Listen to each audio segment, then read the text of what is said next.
Hello and welcome back to the channel for some more Prime Cutz. And this time up we have Voyage to the Planet of the Prehistoric Women.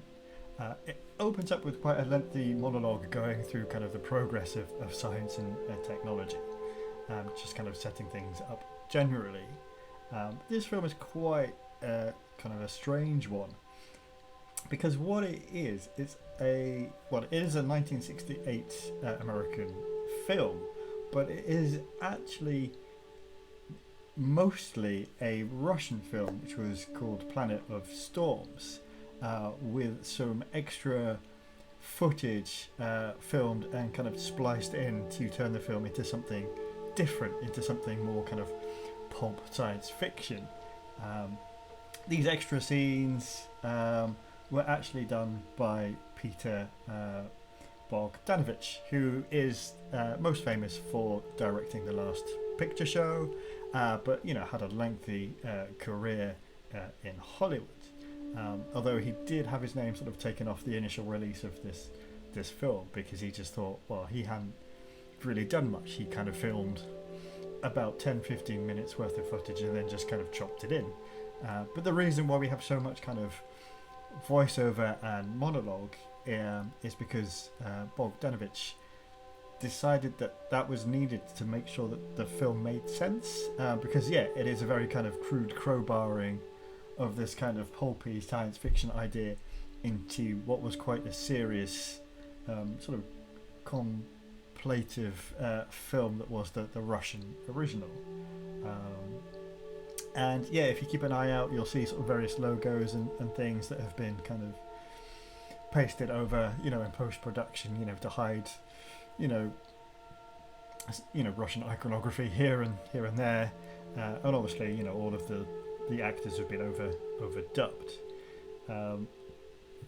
But our basic setup for this version is there's an exploratory crew heading out to Venus, and they stop off at the kind of space station that we've seen there before getting into a bit of trouble as they touch down in Venus, and there's an accident. So another crew comes out to rescue them afterwards. As you can see from like the footage of the crew, that film was going for a kind of semi-realistic thing. I really like their kind of set designs and things, and the fact that the crew were in kind of special seats for the G-forces and things. Does get a bit more pulpy in the original, with some creatures attacking the I guess the cosmonauts, we should say, who had crash landed, and there is an awesome robot design there, sadly one that's been kind of a bit forgotten by time, and isn't clearly not as remembered as Robbie the robot from Lost in Space.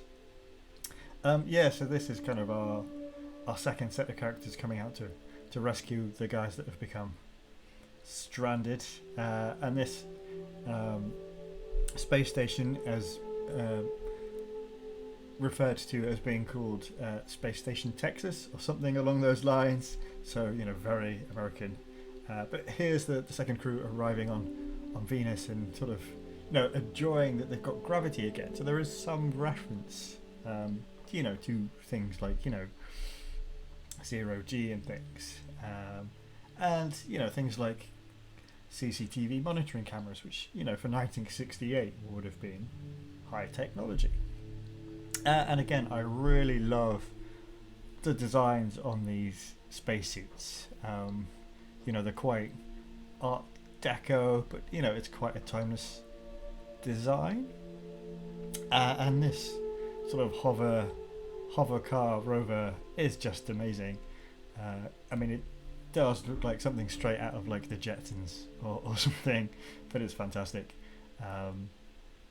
We get quite a lot of footage of kind of just scenery that helps bulk out the runtime as well. But as the sort of rescue crew are setting out to try and locate the others in their wonderful little car, they do get attacked by sort of a flying creature, which they end up killing.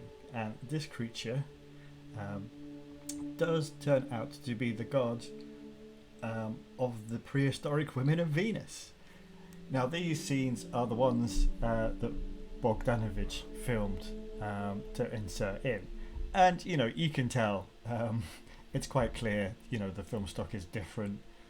The colours and the contrasts, everything is different, and of course these women never actually directly interact with any of the other characters in the film because they can't, because that's already been filmed at this point. So it's just kind of cramming things in. So we get like some voiceovers and things that kind of overlap, but of course the cosmonauts never directly see them or interact with them at any stage. And here's the creature that is the god that I was talking about.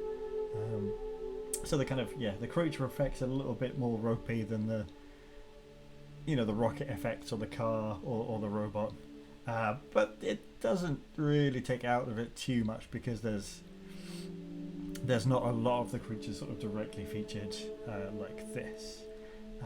We saw there that the car has a way of submerging itself, and we get some classic underwater cinematography by essentially putting a fish tank in between the actors and the camera, and then just getting the actors to walk around slowly and sort of mime being underwater.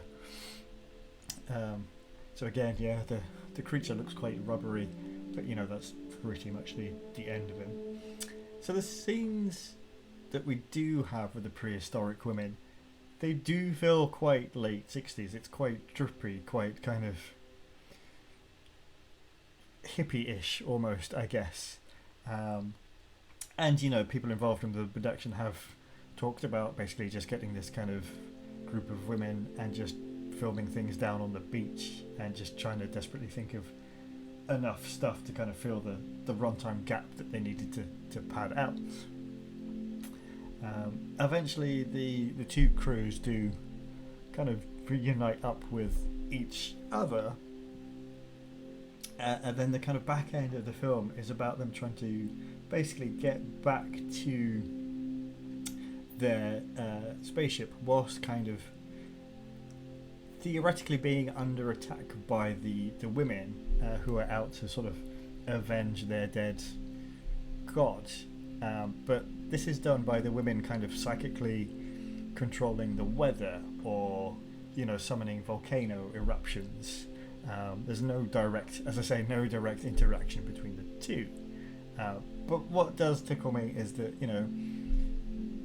a lot of the time the crew seem to be quite calm about this, and they continue taking their scientific readings even when eruptions are going off around them, which I think is quite nice. But it does underline that the original film was something much different than the kind of American pulp science fiction that was going for.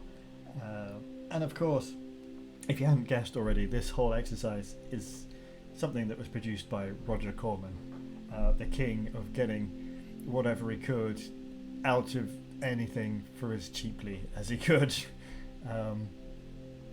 So it's a classic Roger Corman move to take one film a few minutes extra worth of stuff and then slap them together and call it something completely different.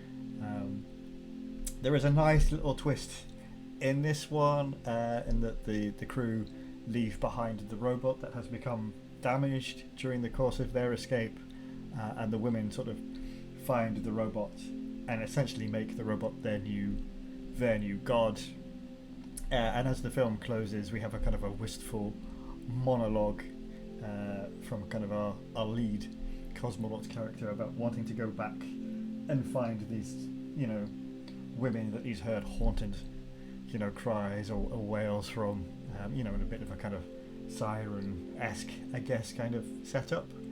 But this one, it's just kind of a really intriguing kind of oddity. I would not say it's a great film, as it stands up by itself, but it's fascinating to kind of watch it. And again, it's only about 70 minutes long, just to kind of see this stitching together of a filmic Frankenstein. So that is Voyage to the Planet of the Prehistoric Women. join me again soon, and we'll dig out some more oddities or quirky things that lurk in Amazon Prime Video's vaults for some more Prime Cutz soon.